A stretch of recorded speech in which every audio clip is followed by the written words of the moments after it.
Yes, people, welcome back to another episode of Real Ball Talk. It's been a minute. Obviously, the mandem, we've been mad busy. I can't lie, like work and family and everything. I've had the mandem tied up, headlock, everything.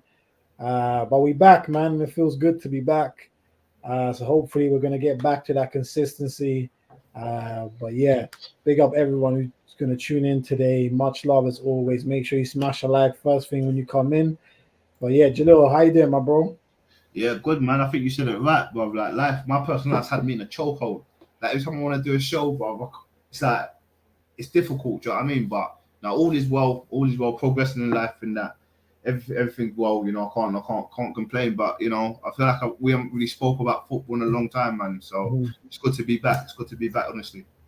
Yeah. No, 100%, bro, 100%. I think the last show we did was actually when Hazard retired. So Yeah, yeah, that was an emotional show, especially for me. But yeah, now obviously people Rash will be joining very shortly. Jeff again, he's got like a lot of assignments over the next few months for a course that he's completing. So you're going to be seeing Jeff in and out. Sometimes he'll be able to join. Sometimes he's going to have work that he needs to finish. So yeah, but big up Jeff every single time. So yeah, man, let's get straight into it. Um, it's tough where to start. You should probably start with a big game of the weekend, yeah, which on paper, Man City against Liverpool. Wasn't the greatest game in the world, ended 1-1. City, I think, played better overall on the balance of play. I think City deserved to win. Liverpool didn't create much, but obviously Haaland got a goal for City to put them 1-0 up. And then Trent very late on gets that equalizer, nice finish from the edge of the box. Um, what did you make of the game? Because obviously these are going to be two, especially City, two of the main challenge people that are going to teams that are going to challenge for the title. What did you yeah. come out of the game like? Who were you more scared of as an Arsenal fan?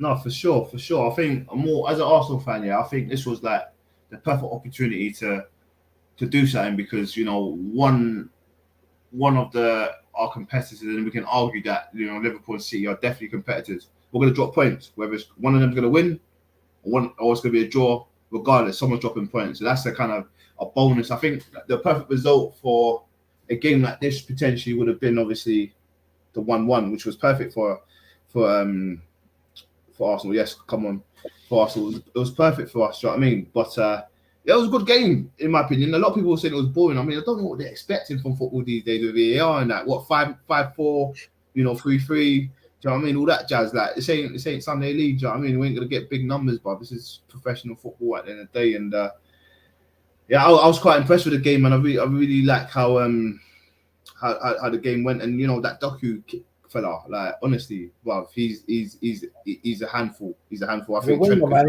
He's an actual winger, bro. bro, He's easy, scary. bro. He runs at you, bro. He runs at you, bro. He runs at you.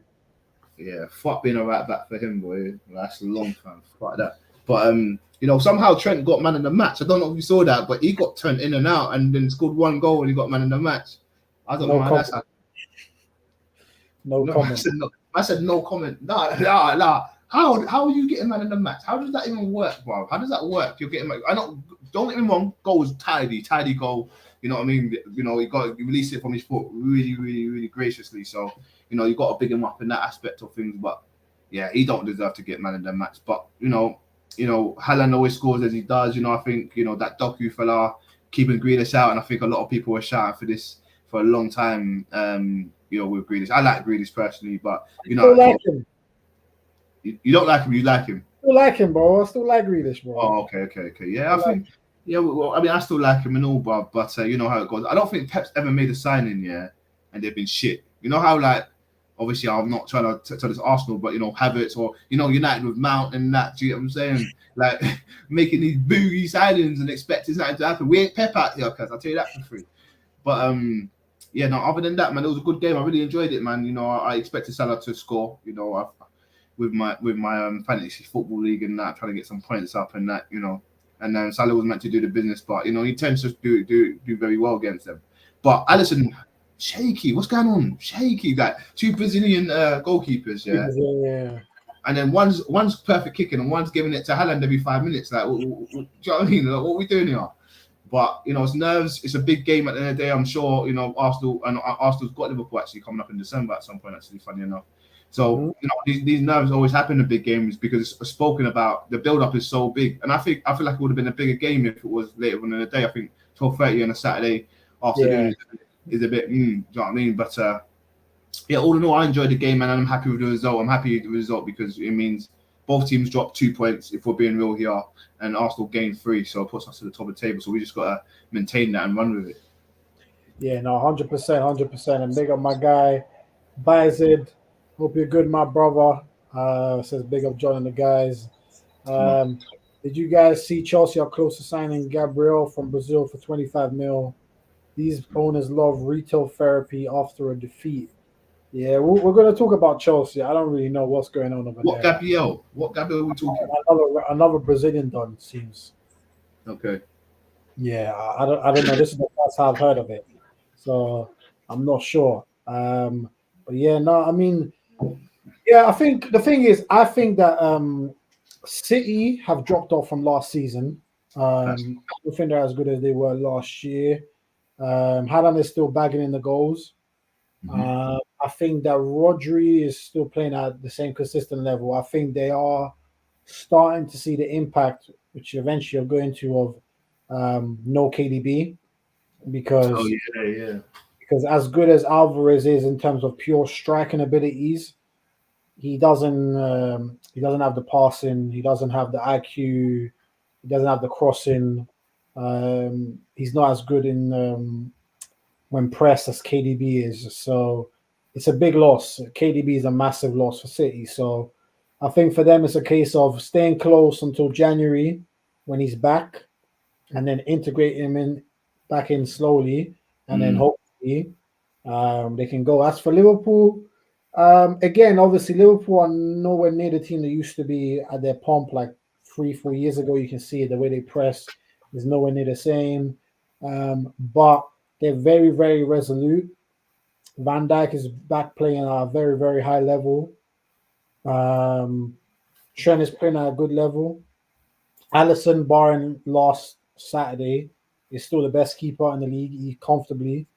And obviously, Szoboszlai has been a great signing for them. McAllister has been solid in the 6, even though I'm not sure he is a 6, but he's getting better, I feel like.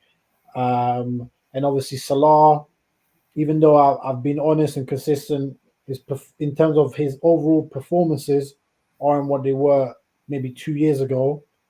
His ability to be as effective in terms of final pass, goal, is as high as ever, if not maybe more than before, because his IQ is going up as maybe he's not as rapid as he was 3-4 years ago. So he's starting to use his IQ even more. So he's still, and then Luis Diaz, obviously the situation with his dad, now he's gone past that, so which is obviously that's a blessing. So we thank God for that. And then Nunes is always a threat. So big on my guy Lewis in the building saying City are so metronomic and sleep inducing and shit to watch. Worst best team of a generation in our lives.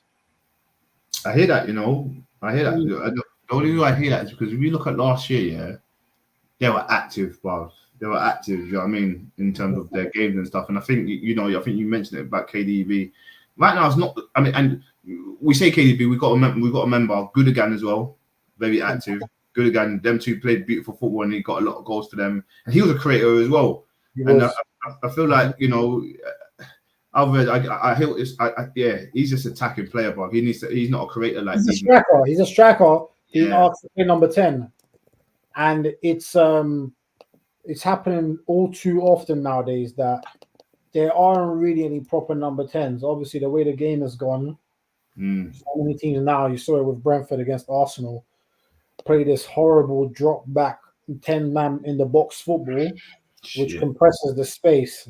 Now, at the same time, doesn't mean that a team has to play, because obviously you mentioned there that City are not good to watch. I would argue Arsenal are not good to watch this season. Not really. And it's a similar thing. There's a lot of side to side, no risk taking. If I can beat a man, let me just pass it to the side and let's just recycle the ball another 1,000 times. In the end, you're probably going to get results. In terms of the entertainment, I mean, probably right now, the two most entertaining teams you could argue are maybe Spurs, because they're very open, they attack, and Aston Villa are pretty open as well. So if you want to see end-to-end football, usually try and watch one of their games. That would be more. Even Brighton, even Newcastle and Brighton.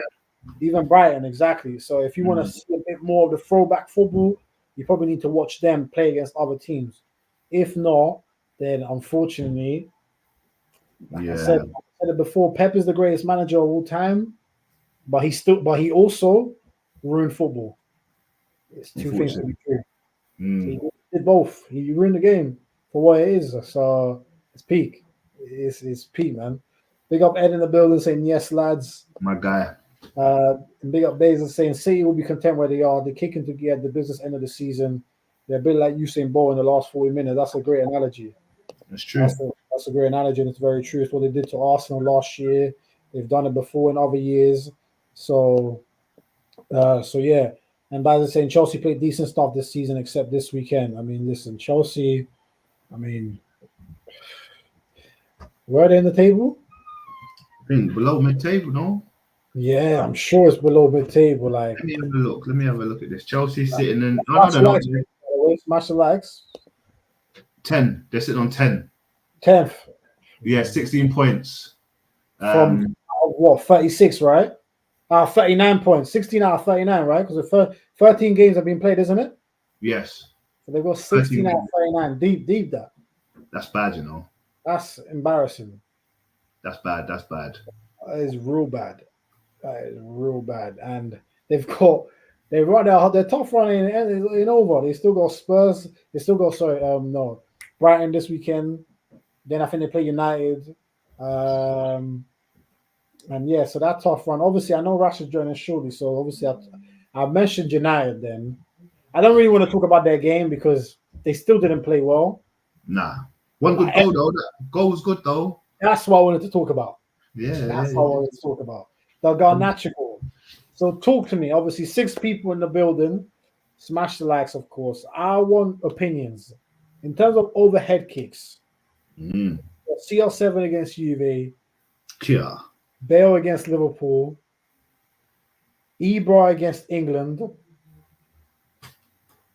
Where does this how does this overhead kick compare? Because I remember when I saw it live yesterday, I was like, yo, obviously Rooney's against Man City. Yeah. Yeah, obviously that, of course. So those are 4 of the overhead kicks. There's one mad one from Mexis as well. I don't know if you remember the ex-AC Milan centre back, where he literally chested it out in the edge of the box, outside the box, chested it out, and overhead kicked it top bins. Mad goal. I'm not gonna lie. For me, the best overhead kick I've ever seen is Ibrahimovic. Yeah, I just think that one people don't actually compute how insane it is. It's insane, bro. It's insane. What were you thinking? Oh shit. I don't know, you know. I like the Ronaldo one versus Juve, but I was thinking that's a classic. That's a classic. But even a lot of people don't. Do you know what will be bottom? Because a lot of people saying they kind of swayed me was the Rooney one, because the Rooney one he hit his shin. So, yeah.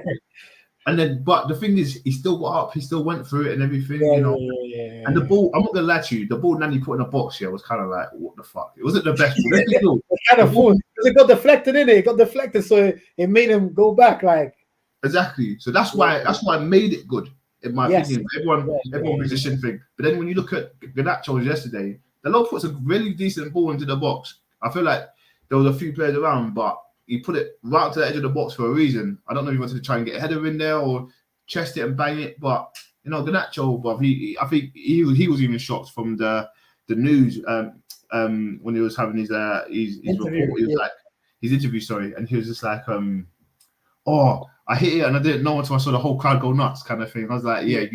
So that shows that, you know, that wasn't meant that he went through it at the end of the day, but it was a banger. Do you know what I mean? But yeah, man, Ibrahimovic is a touch as well. And to rewatch them. to rewatch them all, man, because everyone loves the overhead kick. There's not going to be one shit one in history, bro. Do you know what I mean? Nah, it's hard to do. Listen, I get up there. I'm not getting up for another 2 months. Do you know what I mean? So, yeah, it's bro, decent. It's bad because the Ebro one I remember vividly because I was in the library at uni and I wasn't actually watching the game live because it was a friendly innit against England. Yeah. I'm thinking, who cares? And I remember Ed called me because this is before Twitter. So Ed called me, he's like, yo, you have to see that overhead kick that Ebro just started.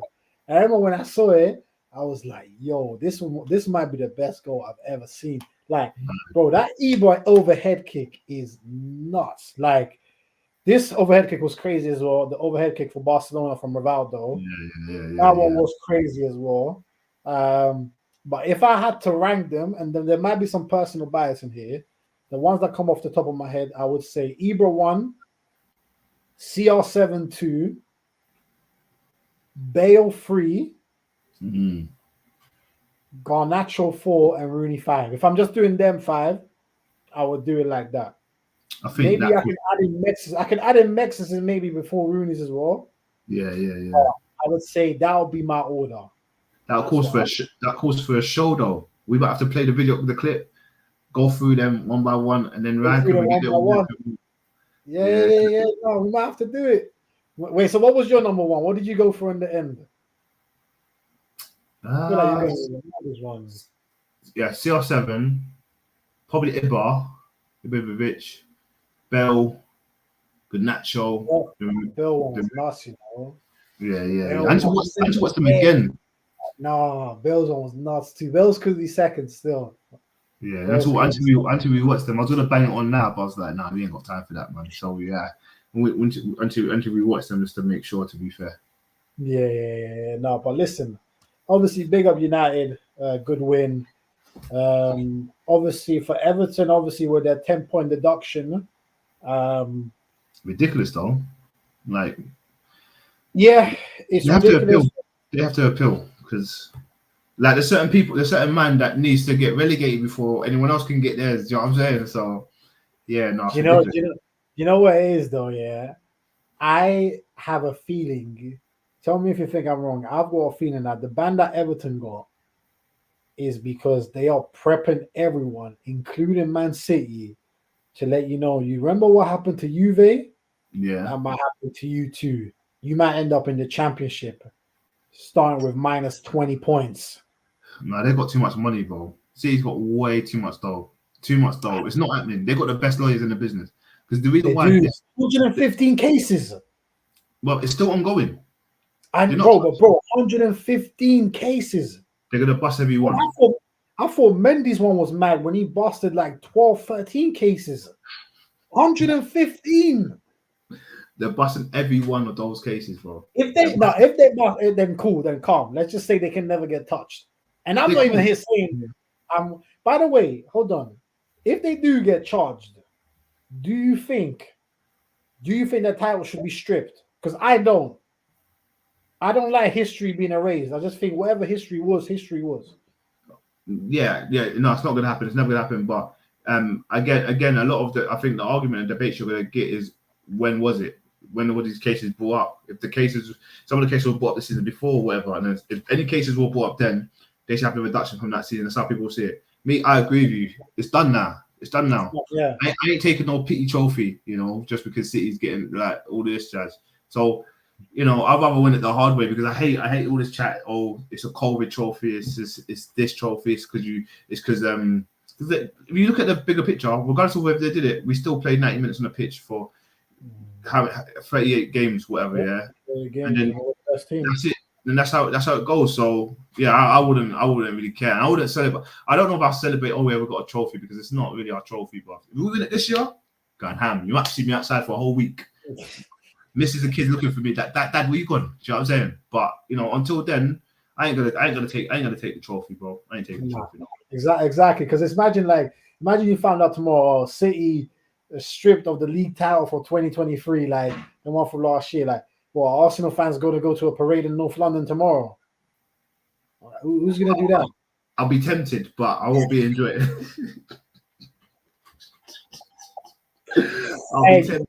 Hey, just bring out the bottles, pop the champagne, celebrate. Just forget about it. Innit? Make it like a Christmas social or something, innit? Come on, man. Yeah, trust me. But yeah, no, big up United. And yeah, we'll see what happens with City and those litigations. With Everton, like I said, now because of that 10-point deduction, in a sense, for them to get to 40 points, they need to essentially achieve 50 points over the course of the season. And when you look at it like that, it's going to be tough for them. It's going to be tough. Like, obviously, they're lucky because Sheffield United are pathetic. Burnley are pathetic. So them two might as well get rid of it now. Luton have actually improved, which I'm shocked because I thought they would be the worst of the lot. Yeah. But yeah, Sheffield United and Burnley might as well go tomorrow. Unfortunately, Vincent Company, I'm surprised he hasn't been hit yet with the IC3 tax. But that's coming soon. What calling it now? That sacking is pending real soon. That is saying Everton deserved the ban. 40 million for a Wolby 50. Yeah, Everyone says he was decent though. Unless you're thinking of the allegations. Then obviously we're a sports show. We're not here to talk about allegations, innit? Yeah, we don't talk about allegations on this show, man. Unless your name's Luis and you've been drinking. How's that guy? How's that guy anyway? Where's he been? Bro, I swear he's a free agent, fam. I swear he's a free agent, fam. But yeah, probably a free agent. Probably a free agent with a bottle, holding a bottle on a bench, drinking. Do you know what I mean? Just don't touch those car keys, son. Do you know what I mean? Hey, people always remember what we say. Don't drink and drive. You really shouldn't drink in general. Yeah. Definitely don't drink and drive. Please don't. Please don't. Hey, big up our brother Jeff in the building. Salute to the guys. Come on, bro. I'm not hitting you too hard, bro. Just know, come on, bro. You got this, and you'll smash it out of the park, my guy. Facts. And Jeff, I hope you enjoyed that finish from Martial, that cheeky chip. Martial, I didn't even see it, you know. I know Jeff enjoyed that chip, bro. The talent is still there. Trust me, Jeff. Talent is still there, still. But yeah, so let's see what he said. Since Moshiri came into Everton, outside of Richarlison, every signing has been a massive flop. True. I wouldn't say Onana has been a massive flop, but he hasn't lived up to expectation. But yeah, Everton have made some atrocious signings, fam. Like some disgusting signings. But yeah, Arsenal game. Brentford 0, Arsenal 1. Now, obviously, you probably agree with me in saying this, that it was a dreadful game of football. At times, it seemed like Ramsdale was purposely just trying to make the game entertaining from a comical perspective. But he got very fortunate. First, a great block from Declan Rice. A second one, an even better block from Zinchenko. It was unbelievable. And Arsenal, I say this a lot. And Arsenal, when you look at chance creation, I'm sure I don't even need to look at chance creation stats to know Arsenal don't create anywhere near as many chances as people think. But Arsenal are clinical. In the right moment, they will take their chance. And 89th minute, man said Havertz, of all people, a man who was getting played left back for Germany during the international break, pops up, great cross from Saka, and he finished it. It's a smart header. He knew running away from goal, I'm not going to be able to get the power to loop it over. I can't go across and keep it straight. Let me go down. How many times do we see it? He has to keep his legs and it goes through and it goes in. So very intelligent from him. And despite not playing well this season, Arsenal are top of the table after 13 games. So talk to me, Jalil. Like, how does this feel compared to last season? Are you encouraged by the fact that Arsenal are top despite the fact that they've not played that well? Or are you more of from the perspective of, these performances are going to catch up to us if we don't wake up? Which way are you coming at it from? Yeah, I think the second part, these performances are going to catch up to us, if I'm being honest, because I was very frustrated watching that game. It was a game I was looking forward to. Brentford's got so many injuries. When it comes to the team, they've got so many injuries. When it's United, we're playing United and they got injuries, I get excited. All these teams. But Brentford, well, I was licking my lips and rubbing my hands together. Do you know what I mean? I said, here comes the money. And I was really excited about the game, and it was like, it wasn't that it was flat, it was just like, it was nervy because I saw the old Arsenal come into play, if that makes sense. So when I say that, it's goalkeeper mistakes that causes us, because more time when it's it used to be Gabriel might do something silly, and he's probably one of the best defenders we have at the moment, if we have to give credit where it's due. I agree with you. The whole Ramsdale and Raya saga is a bit of a headache. I see Ramsdale leaving on loan, or there's a lot of clubs that will have him, because you've got to remember, it's the Euros. It's the Euros next year. You think he's going to sit on the bench to get a place? His name ain't Maguire, and his name ain't flipping. What's his name? What's the guy's name? Phillips. Those are the only two people that can't play for their teams that can get into the thing. Where Southgate ain't contradicting himself. Do you get what I'm trying to say to you? So yeah, Ramsdale ain't going to get picked, because you got Pickford, you got Pope, you got these good English goalkeepers out there. So you're just gonna sit on the bench again. But if you want to make a name for yourself, you've got to go somewhere else. And unfortunately, Mikel's made up his mind and everything. And it's kind of like, you don't see after a game when there's a clean sheet, everyone got to Raya, egging them on. You can understand. You see how they treated Havertz, and not saying that he's not liked. I'm not here to say all this jazz, but you saw how much it meant to the team that Ramsdale got a clean sheet. Yes. Especially Saliba and Gabriel rushed him. Do you know what I mean? And everyone else came along, and then Havertz getting his goal. And I honestly think Havertz is Arteta's project, just to prove everyone wrong project, to say, oh look, he's done it. I don't know if you saw after the game, he got him in the headlock saying, now come here with me, and he dashed him into the fans. Do you know what I mean? To say, celebrate, and then he's laughing because now you see why I bought him. Bro, it's 13 games. I want to see why you bought him after 3 games, not 13 games. You know what I'm trying to say? So no, it's a bit of a crazy one at the moment. It is a bit flat. I don't know what's going on. I don't know what's going on with Odegaard. He was the guy. He couldn't be touched. He was the one who was, everyone was some man marking, and you keep him at the game, then there's nothing going on. He's got so much freedom, and there's still nothing going on. It's a bit weird. Gabriel, yeah, I think we need a striker. Hopefully, is it Victor Osimhen? I think he's getting. Yeah, I think Napoli's going to let him go after the, I don't know if you know what's happened there, but 126 mil. It's quite a lot. It's quite a lot in today's football and everything, but I'm willing to take that risk, for an out-and-out goal scorer, someone can hold up play and link up and that. It's just not doing it for me. And we got arguably 2 of the best wingers, in Martinelli and Saka. And yeah, as you said before, there's no one that's out there who's going to take on players and run past them and then do something with it. It's just, okay, cool. Step over. Okay, cool. Put it back to Zinchenko. Start again. Saka side. Step over. Give it to Tomiyasu. Give it to Odegaard. Start again. Don't get me wrong. Football's all about starting again, because you can break play. You can't just keep going and then you get counter-attacked. I understand why they do it. You start again. Have a bit of, energy to your game sometimes. And yeah, I don't know, man. It's a bit. I'll be honest with you. How we're on top of the league and playing like this, it's a bit worrying, because what's the word I'm going to use? I kind of have a point of contention with this, because a lot of Arsenal fans and Arsenal players, I assume, are going to be gassed right now that we're top of the league. Mm-hmm. It's going to get into their heads, and it's just going to demoralize us. So let's say, for example, we do well, we play, we win. We play Liverpool in December, we lose this, and then from that loss, because they're like, oh shit, I thought we were undefeatable. I thought we were unbeatable. I saw we beat City a couple of months back. We've done that in a while. Then, we go to Anfield, they do us over, let's say, for example, 2-1.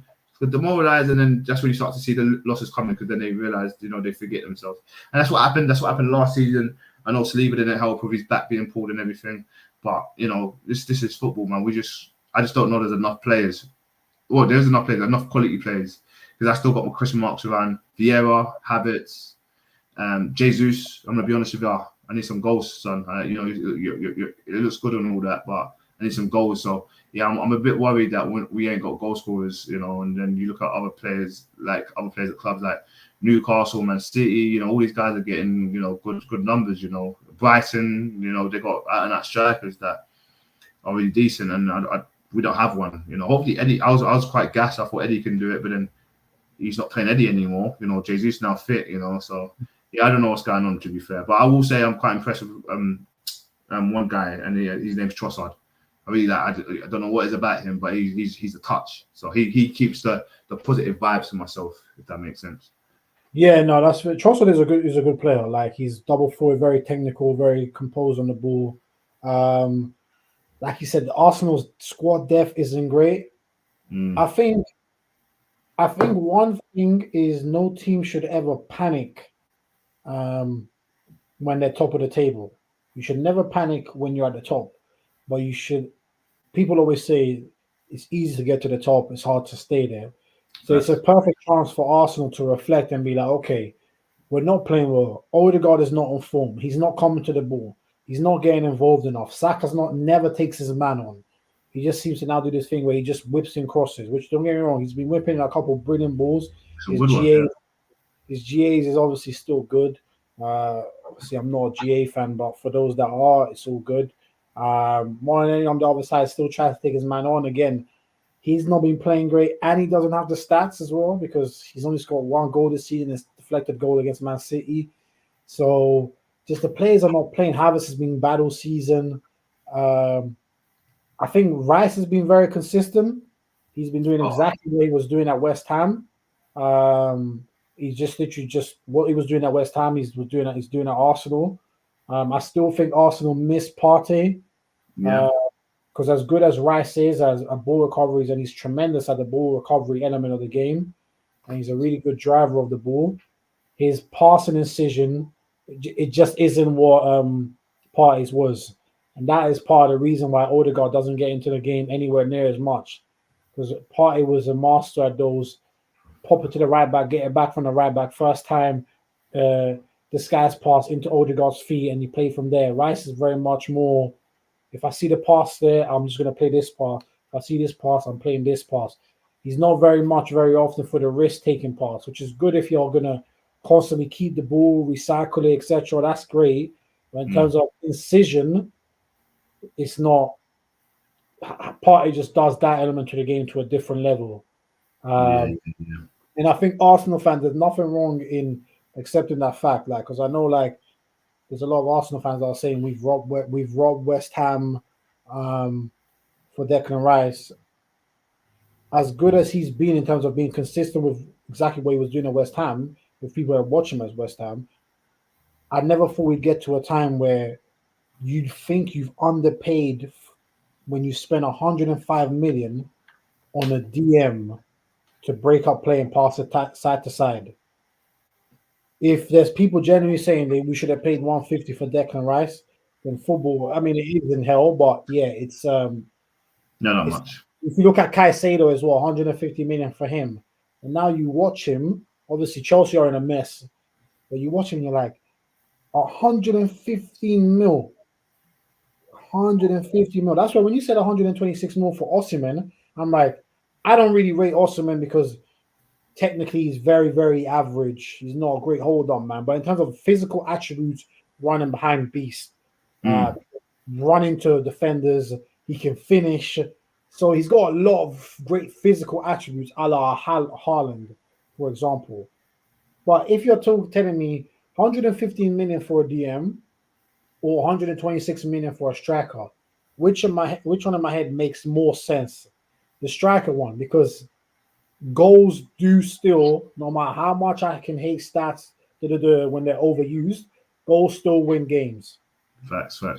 And people watch football not to see nil-nils, but to see goals. So there's also that entertainment value that strikers, wingers, they bring on top. So I have seen that report that you mentioned that Arteta has said he wants Osimhen or nothing else. So it's interesting that he wants that type of striker. Yeah. Because again, it's like when Pep was linked to Haaland, everyone's thinking, why is Pep going for this type of number 9? And it feels like Arteta's doing something similar by going for that type of number 9. My question to you is, if Arsenal do sign Osimhen, Yeah. what do you do with Jesus? Does he then become your a bench player? No, I would. This might wind a few, fans up, but Osman will definitely be the main striker, 110%, because goals wins games. Doesn't matter how you play and everything. But Jesus also plays on the left and the right. Now we've got cover for the left because Trossard's going to fill in there, and you've got Nelson. We ain't got cover for the right. Now I'll make them back it up because I'm not being funny. Jesus, when he plays in the wing, he's got good link-up play. He beats a man and he'll cross into the box and everything. He did it at City, and we've seen him do it for us here. Do you know what I mean? So, yeah, Jesus don't have to hit bench. I think everyone has to fight for their place, and that includes Saka, our star boy. As much as we love the kid, we've got to be real. We've got to be real and honest with ourselves. There needs to be competition because in that position, in certain teams, like if you look at wingers at City again, I'll bring them up again. You've got Doku and Griezmann battling out there. Then you've got Foden, Alvarez. We've got all these people battling out for positions. Not everyone's going to get a position. Do you know what I mean? So, yeah, man, it's a sticky one. But Osimhen, 100%. I'm gonna back him. A bit of bias come from my side as well, Nigerian and all that jazz. But how it goes. I want to see them do well. So, I'll have him in any day of the week and that. But yeah, pick up my guy Rashid in the end of the building. Do you know what I'm saying? I said his full name. What are you saying, Rash? What's going on, man? Them, you good, yeah? Yeah, bless. Good. What are you saying, man? Huh? What top you got on? Yeah, my guy. Is that a training top? Yeah. This is it was that limited edition one, isn't it? What do you call it? Maharishi. Yeah. Decent thing, man. Only certain man got that. Only certain man links got that still. So someone tell us something still. So you know, man, connected. You know what I'm saying? What are you saying, though, Rash? You good? What you saying? You're good? Yeah, man. What have I missed? Well, we've just been going through the games. We were literally just on the Arsenal game. Always good timing. Yeah, always in good timing, man. So yeah, we were just wrapping up on the Arsenal game. I wanted to get your thoughts. Like, what did you make of the game? Because we were saying that obviously Arsenal haven't played that well this season, and they found themselves top of the league after 13 games. So we were saying it's not a cause to panic, but it's a good point to reflect and be like, we're top, but what can we do better? Like, what do you think? Right. So I've got a different probably argument to what most people are going to have in regards to this type of question. And the key word here is control. Okay. The whole game is Arsenal were in control of the game. Mm-hmm. They either had the ball, leaning on the opponents, or chilling with the ball. Brentford got the odd moment where they got an attack in the beginning, a bit shaky with Ramsdale. Obviously, he's probably just letting his mind torture him at the moment, and that was down to what was more in his head rather than the situations that he was in. Do you know what I mean? But if you talk about the game, I mean, Arsenal was just in full control the whole time. It was about trying to break down that Brentford defense, okay, which was their whole entire team. And stop the counter whenever it did take place, and that's all you can really make of the game. Arsenal kept knocking. I was in front of my TV like, boys, come on, find a way to win, just find a way. Do you know what I mean? And they did. You know what I'm trying to say? That's what they were doing, trying to find a way to win, and they kept on going until they got what they needed to win the game. And it's really good, man, to keep trying. I mean, I'm not saying no one would have just settled for a draw, but they could have lost concentration. And a lot of the times they could have conceded a goal against Brentford. A couple of mistakes from Ramsdale, couple of mistakes from the back line put Brentford in a few times. But at the same time, nothing that looked crazy, apart from the goal line clearances. You know what I mean? Rice and Zinchenko goal line clearances. Other than those two, then... yeah, looked in full control. That's all I can say about the game. I mean, that's fair, and a lot of people have spoken about Arsenal's increased control this season. And yeah, I guess if you're neutral, is it as good to watch as it was last year?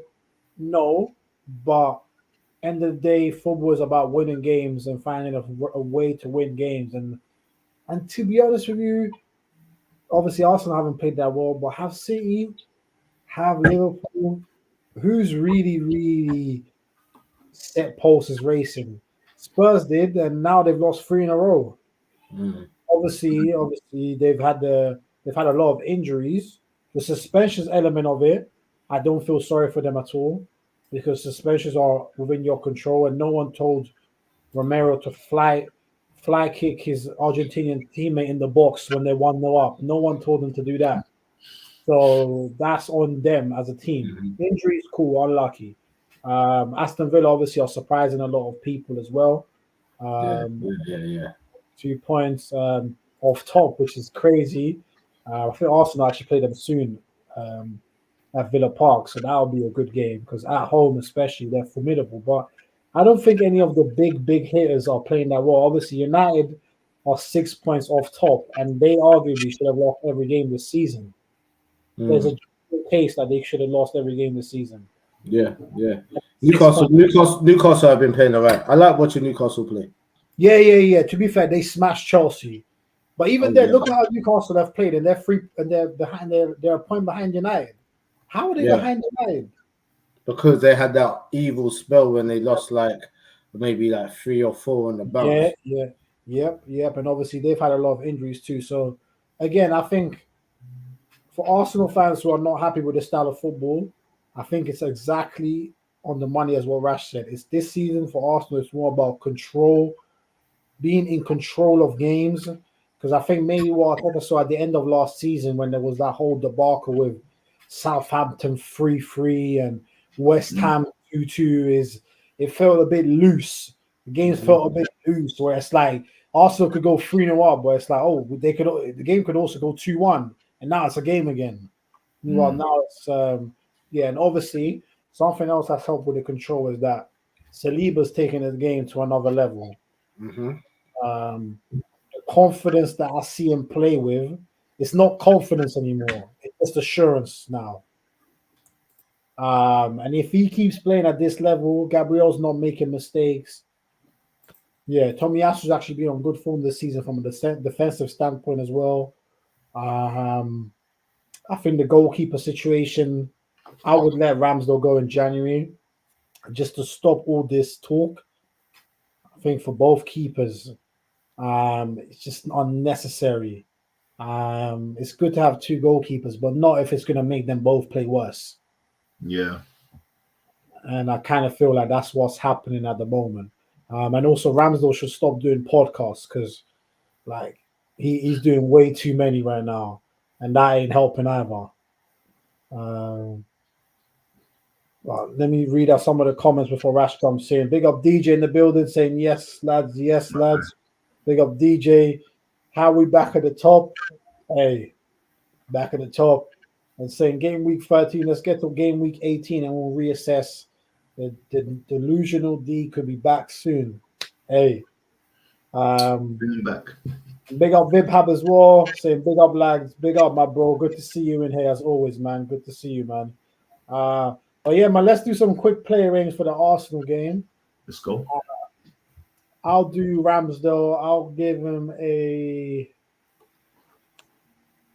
clean sheet. Technically only made 1 mistake. Could have been a fatal one. Let me give him a 6, man. Let me be generous. Let me give him a 6. He didn't have a. Did he have a save to make? I don't remember. Did he have a save to make? No, he made 1 save, I think, all game. He did make a good save. It was a good one as well.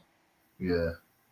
But I think remember there was the mistake that he did at the very beginning, and then there was the mistake when he went to throw it out and then realized that my man got marked, so he quickly tried to stop it. It was too late, and the ball just bounced on the floor and just went to him. That could have been crazy. Yes, that's why 6 is the highest I can go. I gotta be fair. I'm not mad. Even though it was a clean sheet, boy. Even though it was a clean sheet. Boy. Yeah. Jalil Tomiyasu. Tomiyasu.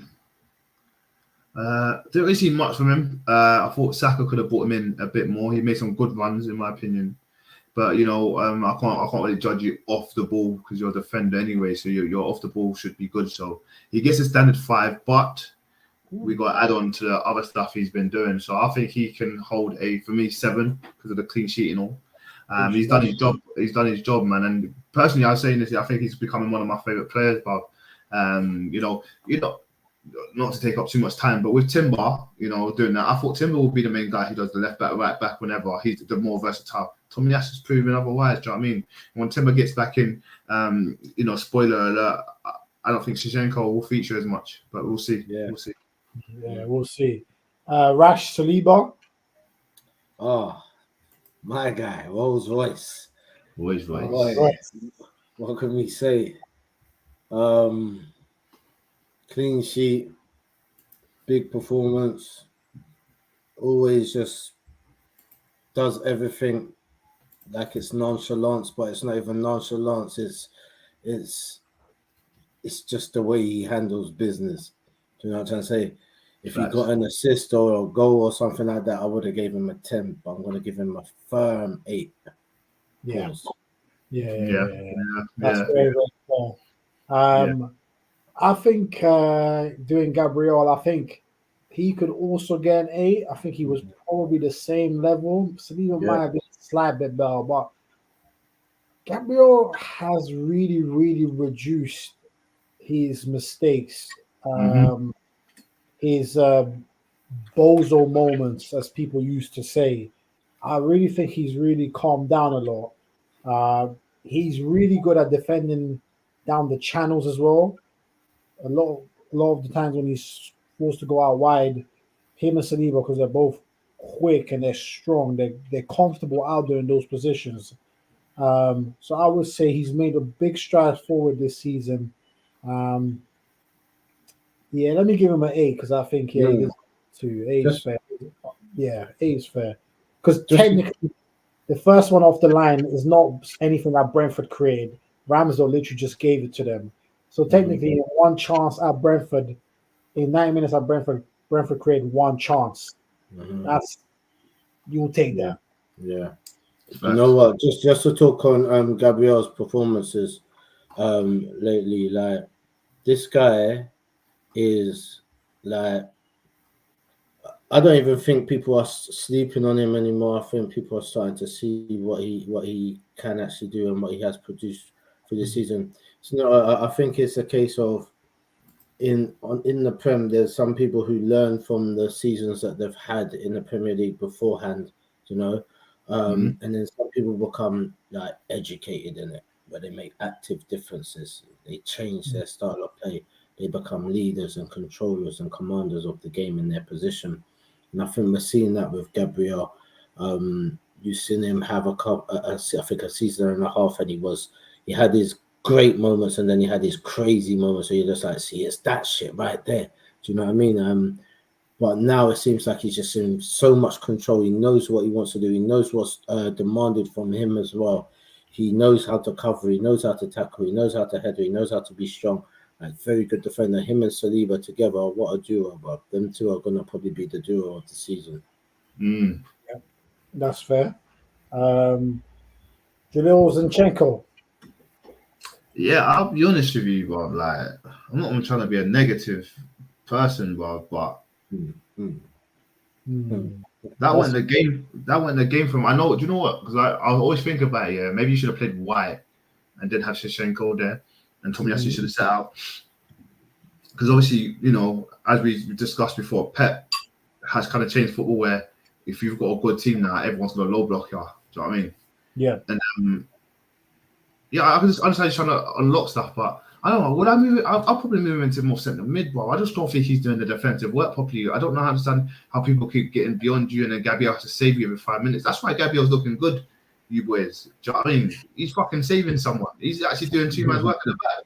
Let's be real with him. He pulls up, they go into our back three. Tomiyasu sitting there, then what it's meant to be. When Tomiyasu overlaps Saka, it's meant to go back 3 with Zinchenko sitting there, but he's never there. He's up in midfield right next to fucking Tomiyasu. So the counter attack looks dirty. That's why we discussed it. Always have to go back and restart again. So then go Zinchenko, get fucking back into your place and start again. Do you know what I mean? And do the business. For me, it works for City. Do we have to copy everything City does? No. Sorry, I'm progressing. I'm going over the board here. So I just he can hold a clean sheet. I've got to give him a 7, bro. Because clean sheet. He tried to block off the line. Block off the line. Yeah, he's got to have a 7. Yeah. I can't give him an 8. I'm sorry, but yeah, he's got to hold a 7 still. No, that's fair. That's fair. Rice. Rice, to me, was probably the best player on the pitch. He was. He just handles his business. Just does what he has to do. He's blocking, he's passing, he's coming short, he's coming deep, he's driving the ball forward. It's like he's from Dutch football or something. He's just doing this total football thing at Arsenal. Do you know what I mean? And do you know what? Someone mentioned, I was watching something, I can't remember if it was a clip or something, they were saying, people aren't mentioning his price anymore or at all, which is a good thing. Yeah. I mean, he's still not someone who will say is worth that, but we're saying, okay, well, he's not a waste of money. At the moment, he hasn't been a waste of the peas. You know what I'm trying to say? So I think he's having great games, man. I'll give him a 9 out of 10. Yeah, I think in this day and age, most players, because prices are overinflated, it's very rare that you'll say someone was worth the price. The most important thing if you're a player now is just to make sure people do not talk about your price. You always hear 80 million Maguire, you always hear 60 million Mount, 65 million Havertz, 115 million Caicedo. When people are screaming out your price, it means you are just bad. Full stop. Full stop. You are bad, and your price makes it worse. But no one's talking about your price now. They're just looking at you as a player and what you can bring to the table. I understand some days you'll be brilliant, some days you won't be so good. But overall, the value you bring is a positive to the team. So, and I think that's what Rice has done. We said it before you came, Rash, that I think Arsenal still miss Partey because of the different element Partey brings in terms of more incisive passing. But Rice has done exactly what he was doing at West Ham. Yeah. So just for that alone, there's nothing more that really can be asked of him. And you can see small improvements where he's making steps forward. So again, that's what you can ask of a player. So yeah, the 9 for Rice, man of the match. I think got man of the match on the broadcast as well. I'll do Odegaard. I'll probably give him a 4 if I'm honest.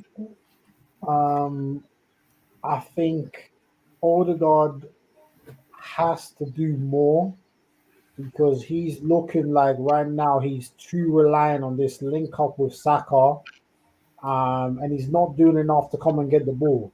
I always say when you're one of the most creative players in the team or the league in general, usually those players have an itch, a scratch, like I'm not touching the ball. Let me just come and get the ball. But he's very content to be passive. Very content. This is where I'm supposed to be. I'm just going to stay here. I'm not going to get involved. I'll catch the ball here and there, do a little pass out to the right back, a little pass back. But that's all he's doing right now, and majority of the season. And if it's not being the classic Odegaard edge of the box, amazing finish, he's been pretty poor this season. So I think the 4 is the best I can give him. I didn't even know he played half the game. Do you know what? Yeah. It's crazy because I was thinking the same thing. I didn't notice him contribute to the game much, and it seems very scripted. His work. Do you know what I mean? Yes. Run to a certain area, pass, run to there, stop. Like I think I saw him run and stop in a certain position at one stage, waiting for the ball. I was like, Bro, man's just doing this is the training field. But Literally. you know what I mean? But so we know what he can do and what he can produce. So I'm not seeing that as something to worry. I'm seeing that every player who is having a good run, who's can kind of go on autopilot and just rely on their ability and their familiarity of what the task has to go, is someone who I don't need to worry about. I just think he's a comeback from injuries. His minds might not be in the right place. On the pitch, he doesn't seem like he's in the right place. But I don't think it's something to worry about, because even on autopilot right now, he's still okay. It was his link up with Saka that produced a goal at the end of the day as well. So for Arsenal, so it's just you want to see more from him, because you know he can do more.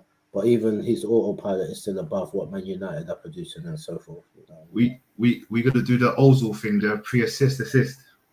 So Saka's assist, bro. I don't want to give it to. I don't want to give it to. I know all the guys involved. I don't want to give it to, because he just needs to be doing more, man. He needs to be doing more, honestly. Oh yeah. Well, that was who Saka you're on about? No, Odegaard. I feel like I want to see him, like, because if you look at the game before, when we were playing so well last year, the XP teams just carrying them out the game, and it was like, where's Odegaard? But there's a reason why, because he was getting put out of the game. This now you're playing low blocking teams. Why are you hiding? Like, where's the hide? Get involved, get the ball, do something. But at the end of the day, I can blame the strikers as well. I guess we're going to get onto them. But the reason why I want Osimhen is because he's just going to get in there and finish, not do the whole Brazilian thing, hold it up all the time, or get Eddie to come in and take a shot, go wayward. We just need some finishes. So it could be them as well. Let's be real. So it might not just be Rash, might be right. It might not just be Odegaard, but maybe I want to see a bit more from the boys, man. And I guess I'm gonna grill the wingers as well, but we'll get onto that, I guess. Yes. What would you give Trossard, Jalil? So Trossard started as a the middle, in the midfield. If anybody was doing something, if anyone was doing something, it should have been Odegaard doing what Trossard was doing. Trossard wanted the ball every single time. He took on man. Left foot, right foot, he's got both. He's winning headers. I mean, unfortunate for that header to get, taken away from him. Yeah. But he's there everywhere. For me, as soon as I saw that lineup, I was kind of gassed, because that's a proper attacking lineup. And I was really happy for him. And do you know what? He didn't disappoint. That's the word I was looking for. He didn't disappoint. He done the thing. So for me, Trossard will hold a 7 as well. Okay. Rash, what would you give Saka?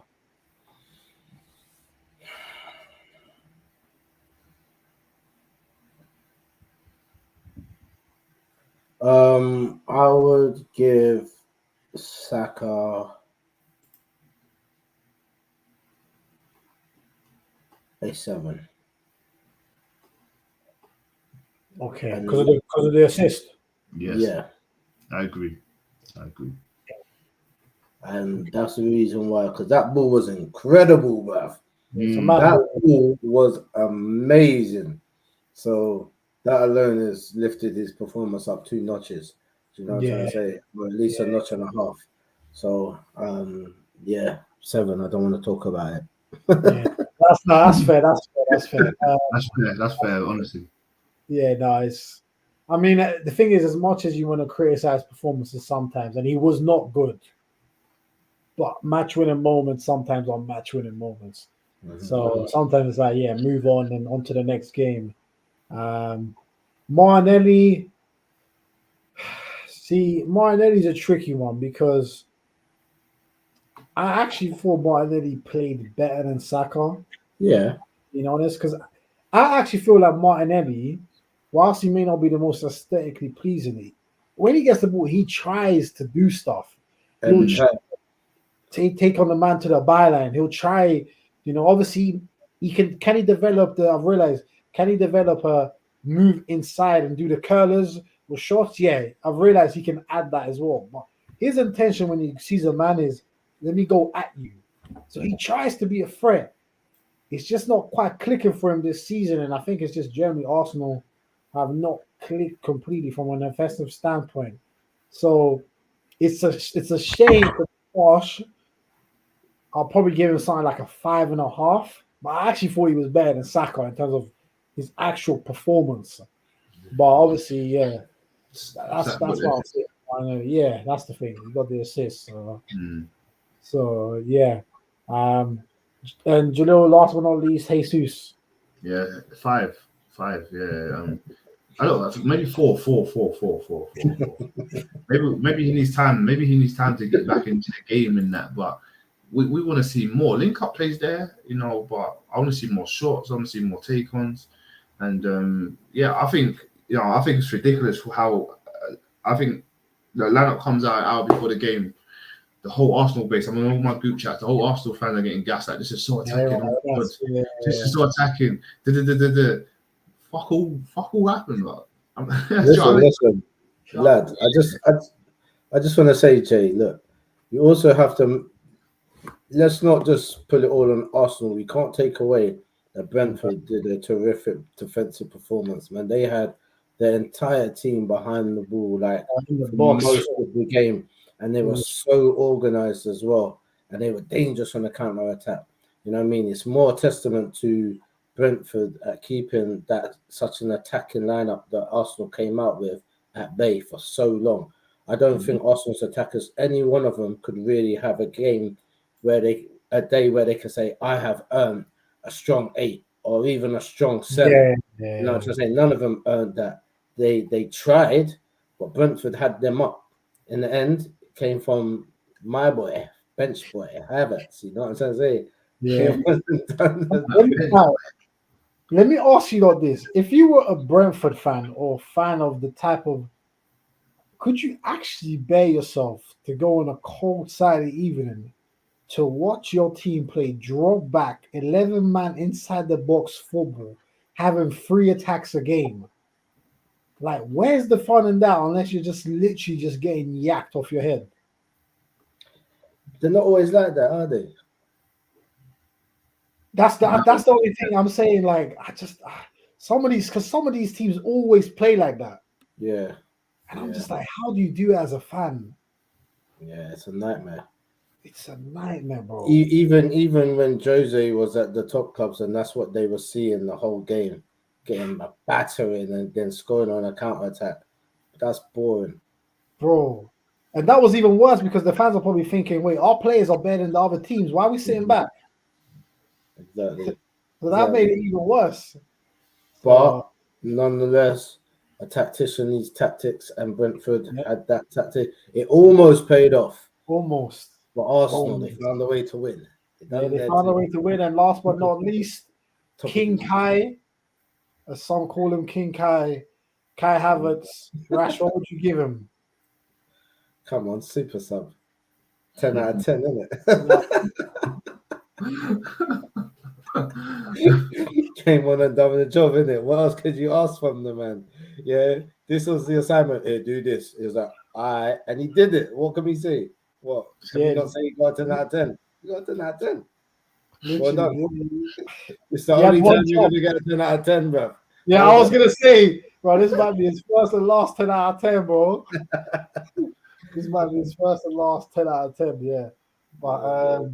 But yeah, I mean, just moving on from Arsenal, just quickly wrapping up with the Newcastle Chelsea game. Obviously, Chelsea got piped 4-1. They got smashed, especially second half. It was bad.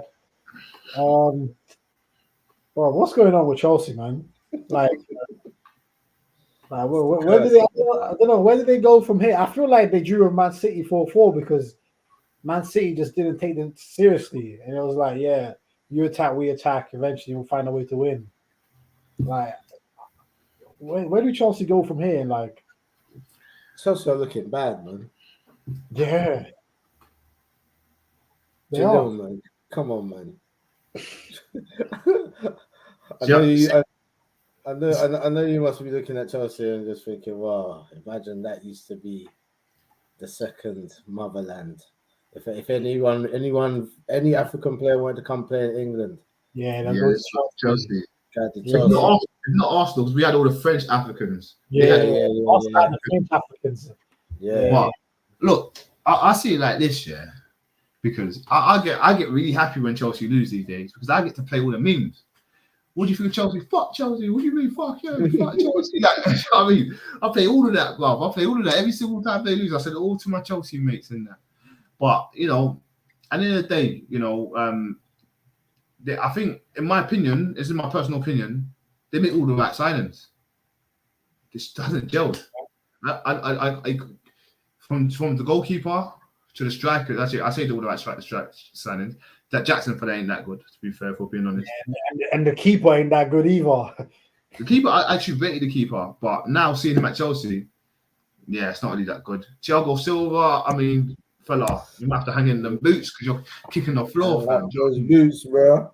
Hang Hey, do you know how I know it's time for him to hang in those boots, bro? First half. He done something that I've done at Power League. Yeah, you know when you're used to doing something and your body goes to attempt something that is so easy, your mind knew it, your mind knows it. It's like it's something that you do every day, like brushing your teeth. You know how it's done, and you go to do it, and your body goes, "Yo, not today, not today." We don't do that no more." Yeah, we don't do that no more. Yeah, our principles have changed, and so will you. And I saw it happen to him in front of my face. Tried to do like some sort of rollover, step over, madness, bruv. Issues. Bro, the one first half where he was in the corner flag and he tried to do a scoop and ended up dropping on the ball and it went out for a corner. Wow. And then he tried to get the opponent to lift him up, and Anthony Gordon just laughed at him like, bro, what the hell are you doing, bro? Why are you this is crazy? Yeah, I can't lie. Obviously, Thiago Silva, one of the greatest centre backs of all time, but 39 years old, it was iconic. That game, I think he officially became Chelsea's oldest ever outfield player to make an appearance, and it felt fitting that it showed. Because it's time to hang up the boots at the end of the season, big man. It's time to hang it up, and I love Thiago Silva, but it's just it's sad. It's sad but to see but it's sad to see him go like that with such a shit Chelsea as well, man. That's the thing. It's like I think they'll come good, though. I think they'll come good. I think Chelsea will come good. Yeah, but not in Thiago Silva's reign. Yeah, not in Thiago Silva's tenure, and I'm not sure by the time they're good, he's off. Yeah, he's off. Right? Is Poch the right man? Like, is he? I'm not sure. I'm not sure if Poch is the right man for them. Poch is used to money and having a well set team already. You know, some people compare Poch to Pep. You know, he went to PSG, had a well-oiled team. I think Spurs, you know, he got into the final at one point. He had a well-oiled he built that up himself, though. Spurs was no money.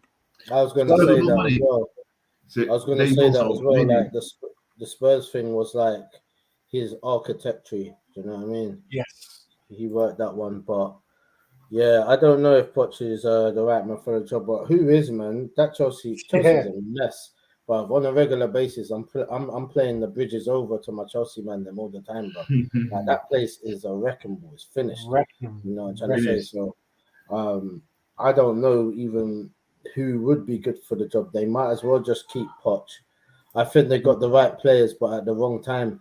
They needed to have these type of players, but maybe they all not at the same time. Maybe 2 or 3 at a time, working with some older generation players to get into the system, know how to play the game over there, who can teach them and make them understand. Do you know what I mean? I think them getting rid of everyone who is historic with Chelsea and bringing in everybody new, nobody knowing each other, even a new manager. It's like, okay, we need to find an identity, a style. I need to make you respect me in regards to the manager. Do you know what I mean? I got to make you believe in me in regards to the coaches. Like, it's crazy. They're starting from scratch, bro. So it's really hard with Chelsea, but I'm enjoying watching them lose. Yeah, you always have to enjoy another team's downfall because you never know how long it's gonna last. So yeah, and it's obviously Enzo, really good player. It's not clicking for him. As much as I like him, it's not clicking for him. Caicedo, it's not clicking for him. Jackson is bad. Full stop. He's just bad. Palmer is overrated because he acts nonchalant. and because he's the cool white guy, everyone wants to overrate him. But I'm sorry, Palmer strolls around sometimes like he's prime Meza Ozil, and I mean he might be maybe a F Tech version of him, but He had a really. I think he had a really bad game, man. He was terrible against Newcastle. Everything that he was trying and people trying to bring him into the game and the mistakes he was making, yeah, that's the worst game I've seen him play. Yeah, easily the worst game I've seen him play. But yeah, man, obviously it's time to do what we do, which is the superstar and forward of the weekend. So Jalil, do you want to kick us off? Who's your superstar of the weekend and who's your forward of the weekend? Yeah, I think about this one. Who do I be biased and give it to Havertz, or do I be realistic and give it to someone that deserves it?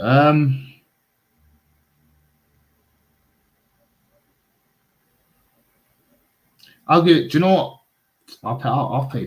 I'll be honest. I'll give it to Garnacho for that overhead kick. I'll give it to him for the superstar. You don't get to score many of those in your lifetime. Some of the greatest haven't even scored a basketball kick in their lifetime, and you've got to give it to him. So I'll give it to him for that. And I'll give forward of the weekend to Maguire. I'm playing. Let me think. I've got to give it to Spurs. No, to Chelsea or Spurs. Hey, rational move, bro. I know. I was saying, shout out to Maguire, man. He actually had a good game. Like, wow. The fact that man says he actually had a good game shows he always has bad games.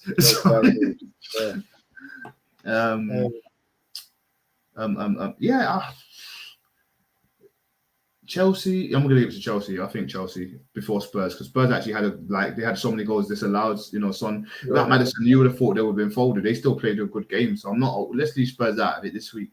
So I'm gonna give it to the whole of Chelsea. I think it's only fair. To the whole of Chelsea, because they're awful all around. If I'm honest, good free kick from Sterling though. But other than that, I mean, that wasn't even a good free kick. The keeper just didn't get there. It was a good free kick. It was a good free kick. Now trust me. That went. It was good. It got the dip. But yeah, James couldn't do it. Yeah, true. Because he had one. Yeah. Bro, what's up with James, bro? Them men are insane in the membrane, bro. I don't know what's going on. There's a lot of strange rumors about Reece James going around, but again, that's not for us to talk about on RBT. You might as well tell about 3 of them. Go on. Wait, what's there's rumors that there's always those leagues that there's like a gay footballer in the Prem. Woo! Him now as well, yeah. Yeah, I don't think it's him. I'm not going to comment any further because I don't want to put that on him. He might be, he might not be. That's on him. Respect to him. Obviously, at the moment, everyone thinks he's straight because there's no other indications. So, but yeah, Twitter. You know how Twitter goes. Yeah, Twitter's a dangerous place, isn't it? So. Yeah, sometimes these things go around and it's like Reece James gets involved, and I think sometimes people just like to troll him because, I don't know why. But yeah, Rash, what are you telling me, bro? Superstar and forward of the weekend. So superstars of the weekend, I want to give it to Unai Emery and Aston Villa. That's fair. Boys. I was watching you guys, and do you know what? Like, their style of football is really good. I was watching them play, and I was thinking, wow, he's got them playing some good ball, He's a really good manager. And Villa are actually a really good side. If they had players that were switched on more, they would probably be something to be feared this season. But they're doing well as well. I think they're 4th. He's got them playing some good football. Plus, they beat the scum. So, I'll give it to them.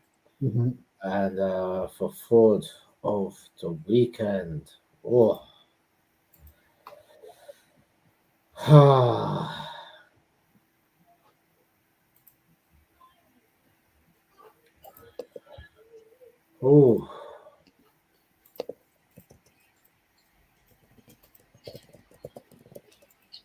I'll give it to Jackson.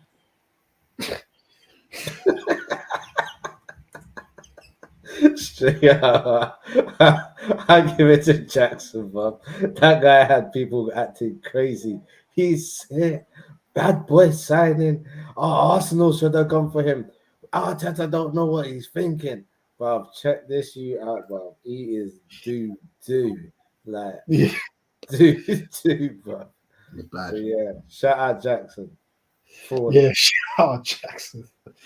Yeah. You know what? That's a great pick. Like the fact you just picked him out is, I like it because it's very fair. Because he was embarrassing against Newcastle, and then the fact he walked off when he was subbed, like he was dropping a masterclass, is just madness to me. And your team is losing.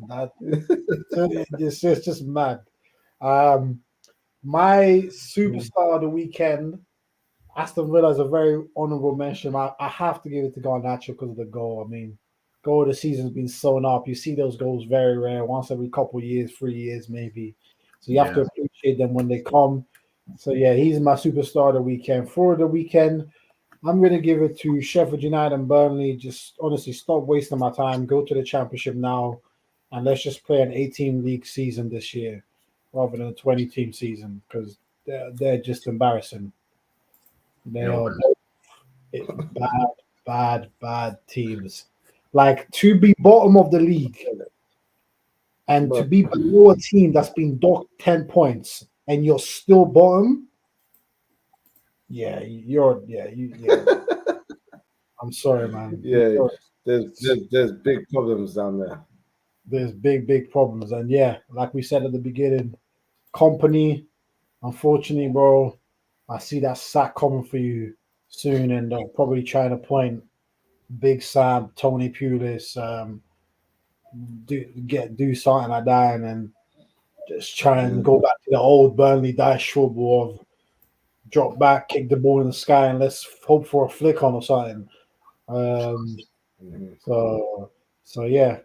But yeah, listen, people, we still got 4 in the building, so big up everyone that's in the chat. Make sure you smash the like button. RBT are back, so you're gonna be getting consistent videos from us every week.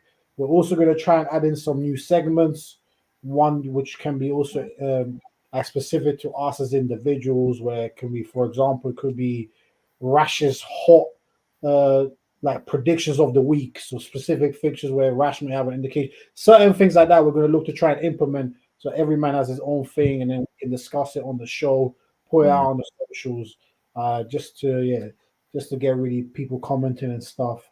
So make sure you look out for that, smash the likes, and I think obviously because it's been a while since we've been on.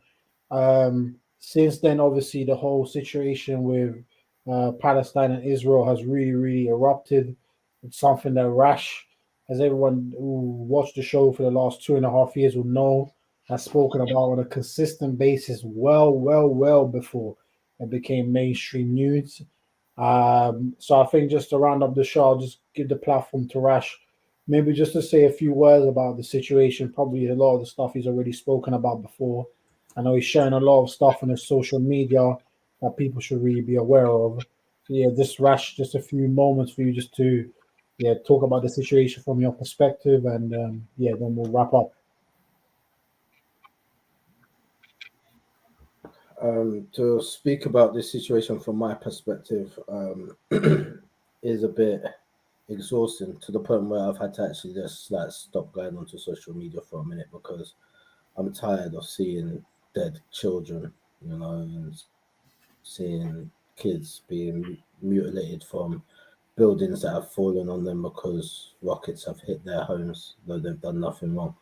I'm tired of seeing twisted media, media service that we're supposed to rely on, talk a one-sided argument all the time when there is actually no argument.